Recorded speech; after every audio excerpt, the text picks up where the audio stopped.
Assalamualaikum warahmatullahi wabarakatuh. Nama saya Triadi Diansa. Di sini saya akan menjelaskan sistem FI dan komponen-komponennya. Di sini yang pertama ada intake temperatur, sensor pengatur suhu udara yang masuk ke mesin, membantu ECU menentukan jumlah bahan bakar yang tepat.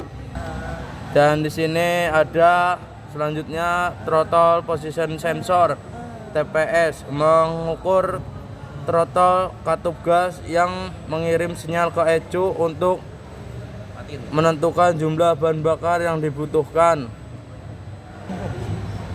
Dan selanjutnya di sini ada manifold absolute pressure atau MAP, sensor pengukur tekanan udara intake manifold, membantu ECU menentukan jumlah bahan bakar yang tepat. Dan selanjutnya di sini ada ECU atau ECM, mengontrol seluruh sistem mesin termasuk injeksi bahan bakar, pengapian dan lainnya. Dan selanjutnya di sini ada ideal speed control atau ISC, mengatur kecepatan ideal mesin, memastikan mesin tetap stabil saat tidak ada beban. Sini selanjutnya ada injektor. Injektor menyemprotkan bahan bakar ke ruang bakar sesuai dengan sinyal dari ECU. Dan selanjutnya di sini ada crankshaft position sensor, mengukur posisi crankshaft, membantu ECU menentukan waktu pengapian yang tepat. Dan selanjutnya di sini ada oil control valve, menghasilkan tegangan tinggi untuk memicu busi dan membakar campuran bahan bakar.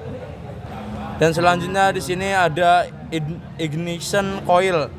Ignition coil menghasilkan tegangan tinggi untuk memicu busi dan membakar campuran bahan bakar dan udara. Dan selanjutnya di sini ada knocking sensor. Knocking sensor mendeteksi gejala knocking, ketukan pada mesin, membantu ECU mengatur timing pengapian untuk mencegah kerusakan.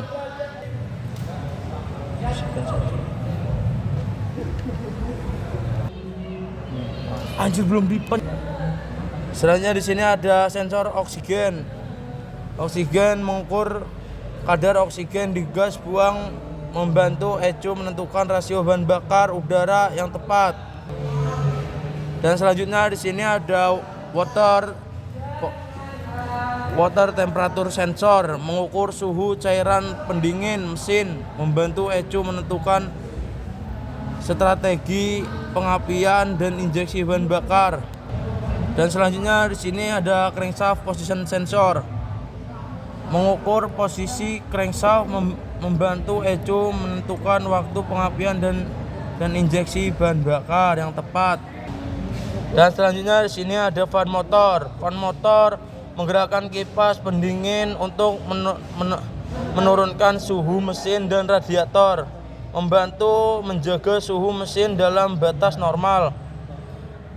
Fan relay mengontrol kipas pendingin dengan mengaktifkan atau menonaktifkan fan motor berdasarkan sinyal dari ECU atau thermostat, hingga kipas pendingin hanya bekerja saat diperlukan.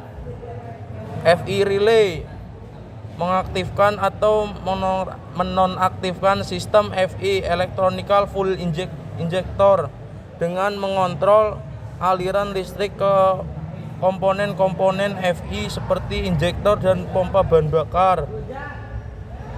Selanjutnya start relay mengaktifkan atau menonaktifkan starter motor saat kunci kontak diaktifkan, memungkinkan mesin untuk dihidupkan.